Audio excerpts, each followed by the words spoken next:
जान लेते हैं कि भारतीय प्राकृतिक चिकित्सा थी उसमें क्या क्या बदलाव आए और कौन कौन से चिकित्सक थे, किन किन लोगों ने मिलकर के इसमें ज्यादा योगदान दिया और हमें इस प्राकृतिक चिकित्सा से परिचय कराया और बहुत सी प्राकृतिक चिकित्सा की पद्धति को अभी भी काम में लेने के लिए प्रेरित किया लोगों को।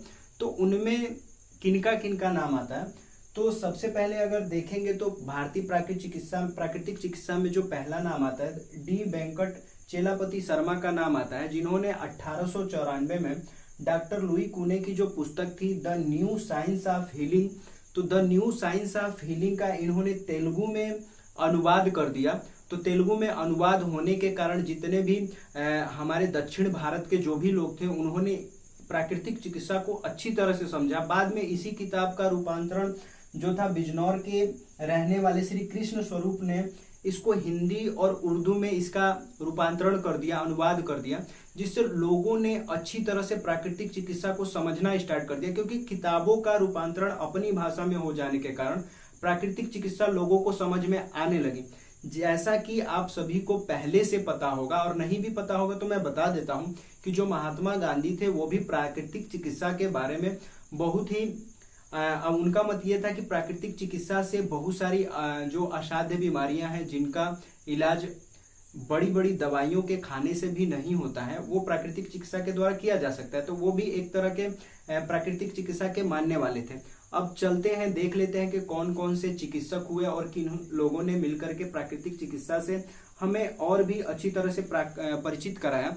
तो उनमें कुछ नाम आ जाते हैं, जिसमें एक नाम है डॉक्टर कुलरंजन मुखर्जी का। तो इनका भी योगदान जल चिकित्सा के ऊपर बहुत ज्यादा रहा। जल चिकित्सा को इन्होंने बहुत ही एक आयाम तक पहुंचाने का प्रयास किया। सन 1946 ईस्वी में इन्होंने स्थापना की अखिल भारतीय प्राकृतिक चिकित्सा परिषद का, जो कि विश्व में ख्याति प्राप्त है। अभी भी ये विश्व में ख्याति प्राप्त कर रहा है प्राकृतिक चिकित्सा के रूप में। यहाँ पे बहुत ही कार्य होते हैं प्राकृतिक चिकित्सा के, अलग अलग पद्धतियों के द्वारा यहाँ पे इलाज वगैरह होता रहता है।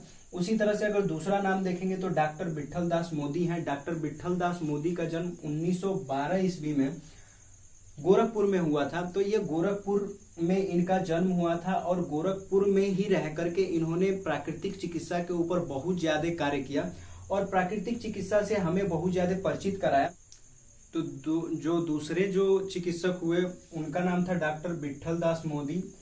तो विट्ठल दास मोदी का जन्म 1912 ईस्वी में गोरखपुर में हुआ था और इन्होंने भी प्राकृतिक चिकित्सा के ऊपर बहुत ज्यादा काम किया और इन्होंने प्राकृतिक चिकित्सा को एक नया मुकाम दिया। आरोग्य मंदिर, जो प्राकृतिक चिकित्सा आरोग्य मंदिर जो है वो इन्हीं के द्वारा स्थापित किया हुआ है गोरखपुर में। और एडोल्फ जस्ट जो पश्चिमी देश के जो डॉक्टर थे जिन्होंने प्राकृतिक चिकित्सा के बारे में बहुत सारा रिसर्च किया, उनकी किताबें जो गांधी जी भी पढ़ते थे उन्होंने भी इनकी किताबों से बहुत सारी प्राकृतिक चिकित्सा के बारे में पढ़ करके लोगों को बहुत सारी जानकारियां भी दी हैं। इन्होंने अपनी ऑटोबायोग्राफी में भी प्राकृतिक चिकित्सा से बहुत सारी चीजें लिखी हुई हैं। अपनी आत्मकथा में गांधी जी ने अपनी आत्मकथा में प्राकृतिक चिकित्सा के बारे में उल्लेख किया है। तो एडोल्फ जस्ट की जो प्राकृतिक चिकित्सा की जो किताब थी उन्होंने इसका हिंदी अनुवाद भी, डॉक्टर विट्ठल दास मोदी ने इसका हिंदी अनुवाद भी किया था। तो जो डॉक्टर विट्ठल दास मोदी थे इनका भी प्राकृतिक चिकित्सा में बहुत ज्यादा योगदान रहा और इन्होंने बहुत सारी किताबें भी लिखी। अपने हिसाब से इन्होंने बहुत सारी किताबें भी लिखी जिसमें उपवास के लाभ भी बताए। उपवास के लाभ नाम की किताब है इनकी। उसी तरह बच्चों के स्वास्थ्य एवं उनके रोग के बारे में बताया। इस तरह से अगर देखें तो डॉक्टर विट्ठल दास मोदी ने अपने जीवन के 60 साल को प्राकृतिक चिकित्सा के ऊपर खपा दिया और हमारे लिए प्राकृतिक चिकित्सा का क्या महत्व है ये देते चले गए। और अगर देखें तो अगले जो डॉक्टर हैं वो डॉक्टर जानकी शरण वर्मा थे। इन्होंने पुस्तक लिखी अचूक चिकित्सा के प्रयोग। तो वो प्राकृतिक चिकित्सा के ऊपर ही आधारित था। उसी तरह से अगले जो डॉक्टर हैं वो डॉक्टर लक्ष्मण शर्मा। इन्होंने भी एक किताब लिखी जिसमें प्रैक्टिकल नेचर के बारे में, प्रैक्टिकल नेचर नाम से इन्होंने किताब लिखी और प्रैक्टिकल नेचर में इन्होंने बहुत सारी प्राकृतिक औषधियों के बारे में बताया हुआ है कि प्राकृतिक रूप से इनका प्राकृतिक चिकित्सा में कैसे प्रयोग करेंगे उसको और कैसे चिकित्सा में अपनाएंगे। तो इसी तरह से और भी बहुत सारे चिकित्सक हुए भारत में जिन्होंने प्राकृतिक चिकित्सा को श्रेणीबद्ध तरीके से हमारे सामने रखा और प्राकृतिक चिकित्सा के बारे में हमें परिचित कराया। प्राकृतिक चिकित्सा के बारे में अभी भी आपको बहुत सारी किताबें मार्केट में मिल जाएंगी जो भारतीय चिकित्सकों द्वारा भी लिखी हुई है और पश्चिमी देशों के जो राइटर हैं, जो पश्चिमी देशों के जो मतलब कि विदेशों के जो डॉक्टर हैं उनके द्वारा भी लिखी हुई प्राकृतिक चिकित्सा पे आपको किताबें मिल जाएंगी। तो कहने का मतलब यही है, प्राकृतिक चिकित्सा के इतिहास के बारे में अगर कहेंगे तो प्राकृतिक चिकित्सा का इतिहास धीरे धीरे, प्राकृतिक चिकित्सा का जो इतिहास रहा है वो पूरी तरह से प्रकृति के चिकित्सा के ऊपर ही आधारित रहा है और उससे हम मानव जीवन में विभिन्न तरह के जो रोग हैं उसको सही किया गया है, जो कि प्राचीन काल में भी होता था और इस समय भी इसको काम में लिया जा रहा है। बीच में इसका लोप हुआ था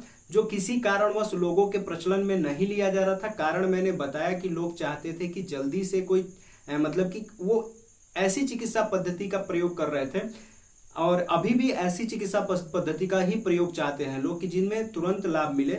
लेकिन प्राकृतिक चिकित्सा में ऐसा कुछ नहीं है। प्राकृतिक चिकित्सा में आपको प्रकृति से जुड़ करके इलाज कराना पड़ेगा, तब जाकर के आपको धीरे धीरे लाभ मिलेगा। तो प्राकृतिक चिकित्सा मैंने अच्छी तरह से, जो कि विदेशों में जो लोग थे उन्होंने प्राकृतिक चिकित्सा को कैसे विकसित किया और भारत में किन डॉक्टरों ने प्राकृतिक चिकित्सा को कैसे विकसित किया, ये सारी चीजें मैंने आपको बताया। तो कभी भी अगर एग्जाम में टॉपिक आता है प्राकृतिक चिकित्सा के प्राचीन इतिहास के बारे में बताइए, आप प्राचीन जो प्राकृतिक चिकित्सा है उसके बारे में बताइए, तो आप आसानी से अपने शब्दों में आसानी से लिख सकते हैं कि प्राचीन चिकित्सा आज से लगभग 2500 से 5000 साल पहले भारत में प्रचलन में थी।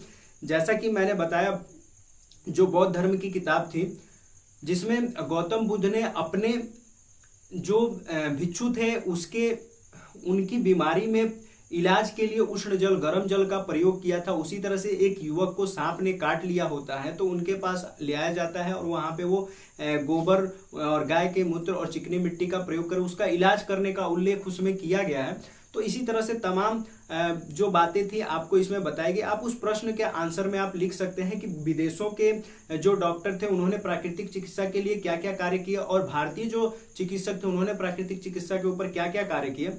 तो इस तरह से आप इस प्रश्न का आंसर दे सकते हैं। क्वेश्चन का मैं स्वरूप बता देता हूँ, क्वेश्चन का मॉडल बता देता हूँ कि अगर प्राकृतिक चिकित्सा के ऊपर प्रश्न पूछे जाएंगे तो किस तरह से प्रश्न पूछे जा सकते हैं। तो प्रश्न देख लेते हैं। प्रश्न अगर प्राचीन भारतीय चिकित्सा या प्राचीन चिकित्सा के इतिहास के बारे में अगर प्रश्न पूछे जाते हैं तो किस तरह से प्रश्न पूछे जा सकते हैं। जो क्वेश्चन मैंने बताया इसके अलावा भी क्वेश्चन पूछे जा सकते हैं अलग तरीके से। तो जैसे मैंने यहाँ पे बताया कि जो प्रश्न है उसमें कुछ इस तरह से प्रश्न पूछा जा सकता है। पहला प्रश्न जो है, प्राकृतिक चिकित्सा किसे कहते हैं, तो आपको मैंने पहले ही बता दिया कि प्राकृतिक चिकित्सा, प्रकृति द्वारा जो चिकित्सा की जा रही है उसे प्राकृतिक चिकित्सा कहते हैं। तो इतना ही लिखना पर्याप्त नहीं है, थोड़ा सा और भी लिखेंगे जिसमें आप प्राचीन प्राकृतिक चिकित्सा के बारे में भी परिचय दे सकते हैं। जैसा कि नीचे लिखा गया है कि प्राकृतिक चिकित्सा किसे कहते हैं, प्राचीन प्राकृतिक चिकित्सा का परिचय देते हुए भारतीय प्राकृतिक चिकित्सा का विस्तृत वर्णन करें। तो जैसा कि भारतीय प्राकृतिक चिकित्सा में आपको जितने भी चिकित्सक थे उनके बारे में बताया गया, कैसे इन्होंने चिकित्सा के क्षेत्र में कार्य किया और किस तरह से इन्होंने चिकित्सा के क्षेत्रों में कार्य करते हुए प्राकृतिक चिकित्सा में अपना योगदान दिया। तो ये सारी चीजें आप इसमें लिख करके इस प्रश्न के आंसर को कंप्लीट कर सकते हैं। उसी तरह से इस तरह से भी क्वेश्चन पूछा जा सकता है, विदेशों तथा भारतीय चिकित्सकों द्वारा प्राचीन प्राकृतिक चिकित्सा के क्षेत्र में योगदान का वर्णन करें। तो इस तरह से भी प्रश्न परीक्षा में पूछे जा सकते हैं। तो ये जो प्रश्न है आप अपने पास रख सकते हैं या इसको लिख करके आप अपने नोटबुक में रख सकते हैं और इसका आंसर अपने तरीके से आप लिखने की कोशिश कीजिए ताकि आपको खुद अपना प्रिपरेशन कैसे करेंगे और कैसे हम एग्जाम में आंसर लिखेंगे ये टेक्निक आपको पता चल जाए और अपने प्रश्नों का उत्तर अपने तरीके से आपको देना आ जाए। तो प्राचीन प्राकृतिक चिकित्सा के बारे में मैंने जो टॉपिक बताया ये बहुत ही ज़्यादा इम्पोर्टेंट था और जैसा कि मैंने इसके पहले मेंशन किया हुआ था कि दो टॉपिक पढ़ेंगे हम।